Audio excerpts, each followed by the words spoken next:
السلام علیکم ورحمۃ اللہ وبرکاتہ۔ عزیز طلبہ،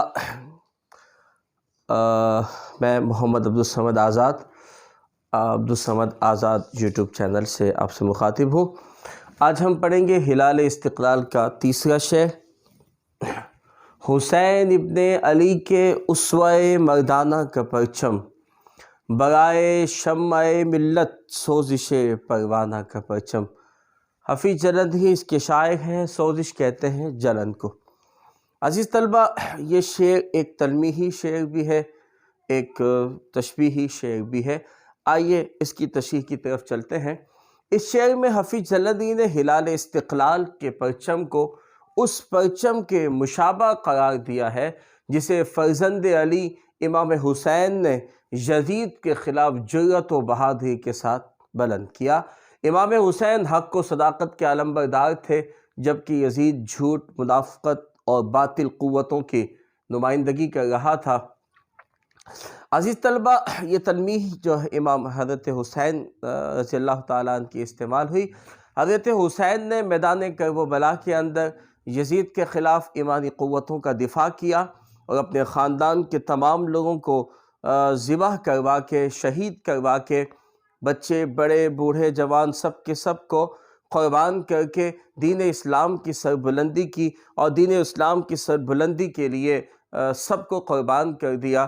عزیز طلبہ، یہ مثال وہاں کی ہے، بالکل اسی طریقے سے 1965 کی جنگ میں اقبال کے شاہینوں نے، پاکستان کے نوجوانوں نے، پاکستان کے عوام نے جس جرأت اور بہادری کا مظاہرہ کیا، سرحدوں کے تحفظ کے لیے، عورتوں کے تقدس کے لیے، احیاء دین اسلام کے لیے، ملک پاکستان کی بقا کے لیے اپنا تن من دھن سب قربان کر دیا، اور سرحدوں پہ بے سر و سامانی کے باوجود دشمن کے سامنے سینے تان کے کھڑے ہونے والے پاکستانی نوجوانوں کو خراج عقیدت پیش کرتے ہوئے حفیظ جلندھی کہتے ہیں، جس طریقے سے میدان کرب و بلا میں یزید کی باطل قوتوں کے خلاف امام حسین برسر پیکار تھے، حضرت حسین فرزند علی نواسہ رسول جس جرأت اور بہادری کے ساتھ ڈٹ گئے تھے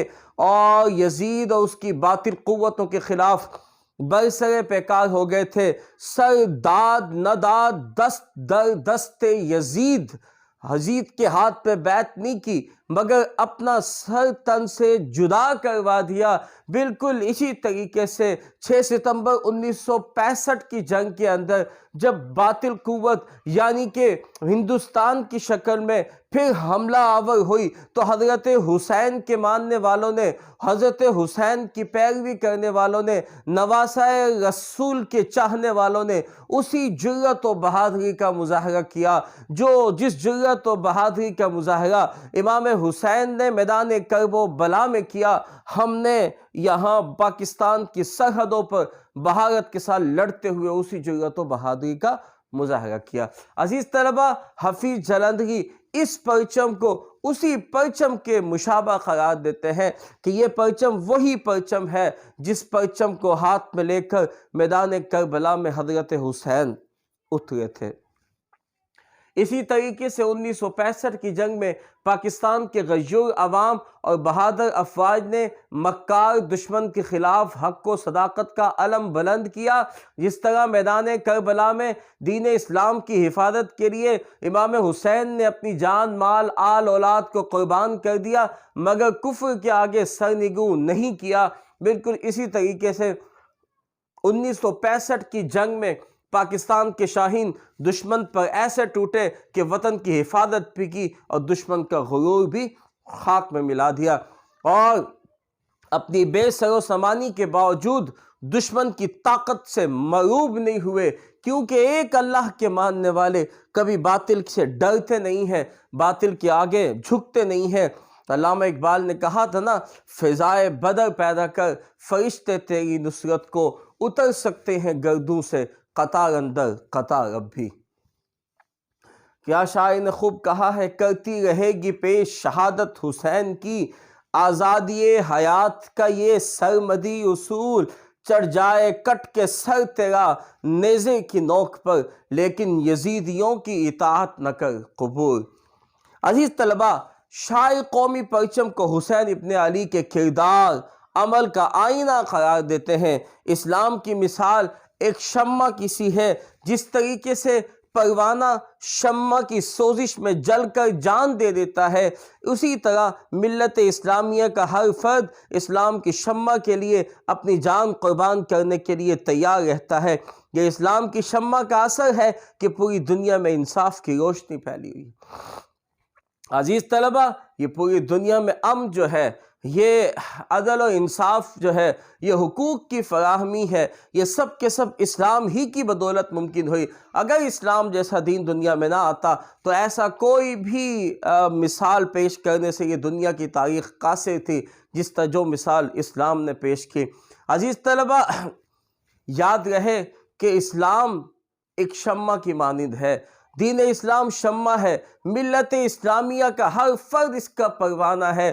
پاکستان اسلام کے نام پہ بنا، دو قومی نظریے کی بنیاد پر بنا، دو قومی نظریہ دین اسلام کی بنیاد پر بنا، اور نظریہ دین اسلام کی بنیاد پر نظریہ پاکستان بنا۔ اس پاکستان میں لا الہ الا اللہ کا مقصد موجود ہے۔ اس پاکستان میں قال اللہ و قال رسول کی سربلندی ضروری ہے۔ یہ پاکستان اسلام کا نام ہے، مراد رسول ہے، دعائے پیغمبر ہے، اور عظیم ترین قربانیوں کا یہ ثمر ہے۔ بغیر اگر پاکستان کے وجود سے لا الہ الا اللہ کو نکال دو تو پاکستان کا وجود خاک ہے اور کچھ بھی نہیں۔ تو عزیز طلبہ، یاد رہے جس طریقے سے 65 کی جنگ میں ہمارے فوجیوں نے اس وطن کی حفاظت کی، بالکل اسی طریقے سے وطن کی اندرونی اور بیرونی دشمنوں سے نظریاتی سرحدوں پر بھی تحفظ کرنے کی ضرورت پڑی تو اپنے وطن کی حفاظت کیجیے۔ یاد رکھے یہ پاکستان اسلام کے نام پہ بنا، کسی لوٹے ازم کے نام پہ نہیں بنا، کسی اور ازم کے نام پہ نہیں بنا۔ یہ پاکستان صرف اور صرف اسلام کے نام پہ بنا ہے۔ یہاں پر کسی قسم کا یہ جو آج کل روشن خیالی ہے یا یہ اس قسم کی جو چیزیں آ رہی ہیں، اس پاکستان ان کا متحمل نہیں ہو سکتا۔ اسلام کے ابتدائی دور کی قربانی اور بہادری پر مبنی واقعات کو موجودہ دور کے مسلمانوں کی قربانیوں سے مطابقت دے کر شاعر یہ بتانے کی کوشش کر رہے ہیں کہ پاکستان کا پرچم فی الاصل اسلام کا پرچم ہے۔ یہ وہ پرچم ہے جس کی سربلندی کے لیے نواسۂ رسول نے قربانی دی تھی۔ آج تک وہی قربانیوں کا سلسلہ رواں دواں ہے۔ قیام پاکستان کے بعد بھی یہ قربانیوں کا سلسلہ ختم نہیں ہوا۔ عزیز طلبہ، قیام پاکستان سے پہلے جس طریقے سے جانوں کا نذرانہ پیش ہوتا رہا، 1857 کی جنگ آزادی سے جو سلسلہ شروع ہوا وہ مسلسل لہو پیتا رہا مسلمانوں کا۔ 100 سال مسلمانوں نے اپنے لہو سے زمین سیراب کی، پھر کہیں جا کر کے پاکستان کے نام سے ایک باغیچہ ہمیں حاصل ہوا۔ جب تک نہ جلے دیپ شہیدوں کے لہو سے، کہتے ہیں کہ جنت میں چراغاں نہیں ہوتا۔ غریب و سادہ اور رنگین ہے داستان حرم، نہایت اس کی حسین ابتدا ہے اسماعیل۔ جو حضرت اسماعیل سے سر کٹانے کی قربانی چلی دین کی سربلندی کے لیے، وہ حضرت حسین پر ختم ہوئی۔ میں تو کہتا ہوں حضرت حسین کے بعد بھی یہ سلسلہ چلا آ رہا ہے، جو آج تک چلتا چلا جا رہا ہے۔ عزیز طلبہ، یہ تو تھا اس کا تاریخی پس منظر اس شعر کا۔ اگر فنی اعتبار سے دیکھا جائے تو یہ شعر صنعت تلمیح کا خوبصورت نمونہ ہے۔ تلمیح کے لغوی معنی اشارے کے ہیں، اصطلاحاً کسی تاریخی واقعہ، قرآنی آیت یا حدیث کی جانب اشارہ کرنا تلمیح کہلاتا ہے۔ جس طریقے سے ہم ابن مریم کہتے ہیں تو ہمیں حضرت عیسیٰ کا ذہن میں آتا ہے۔ جس طریقے سے ہم 1965 کی جنگ کا نام لیتے ہیں تو ہمیں پاک بہارت جنگ نظر آتی ہے۔ جس طریقے سے ہم صلاح الدین ایوبی کا نام لیتے ہیں تو ہمیں تاریخ میں صلیبی جنگوں کا ایک بہت بڑا ہیرو نظر آتا ہے۔ جس طریقے سے ہم لوگ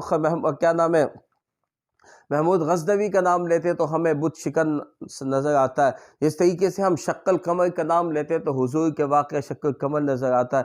تو ایک لفظ کے ذریعے کسی بڑی تاریخی واقعے کی طرف اشارہ کرنا تلمی کہلاتا ہے۔ اس شعر میں حضرت حسین ابن علی کی وہ بہادری اور جرأت کے پرچم قرار دینا، یہ ایک نام بطور تلمی ذکر ہوا ہے۔ شاعر نے نواسہ رسول کی انمٹ قربانیوں کا ذکر کر کے اپنی بات میں وزن پیدا کیا ہے۔